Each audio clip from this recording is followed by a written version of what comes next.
સુરતના ઉધનાની eastern engineering કંપનીમાંથી થયેલી 11.70 લાખની ચોરીનો ભેદ પોલીસે ઉકેલી કાઢ્યો હતો. 30મી ડિસેમ્બરે ગ્રીલ કાપીને કંપનીમાં ઘૂસેલા તસ્કરો શરૂઆતમાં જ કોપર વાયર ચોરવાનો પ્લાન ઘડ્યો હતો, પરંતુ અંદર મોટી રોકડ રકમ મળતા તેમણે નોટોના બંડલ ચોરી કરીને ફરાર થયા હતા. પોલીસ તપાસમાં સીસીટીવી ફૂટેજ અને સોશિયલ મીડિયાની પોસ્ટ મહત્વપૂર્ણ સાબિત થઈ. ચોરી બાદ આરોપીઓ મુંબઈ ગયા, જ્યાં મોજશોખમાં રૂપિયા ઉડાવ્યા, આલિશાન રૂમ ભાડે રાખ્યો અને મોંઘો કેમેરો ખરીદ્યો. ત્રીજા આરોપીએ ઇન્સ્ટાગ્રામ પર ગોઈંગ ટુ બોમ્બે લખી પોસ્ટ કરતા પોલીસને સીધી લીડ મળી આવી. પોલીસે દરોડો પાડી શુભમ ઉર્ફે નેપાળી, દીપક ઉર્ફે કાલિયો અને આનંદ ઉર્ફે લક્કીને ઝડપી પાડ્યા હતા.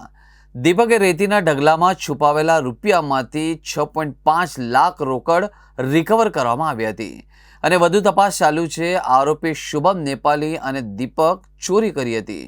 આ બંનેને પૈસા ગણતા પણ આવડતું ન હતું.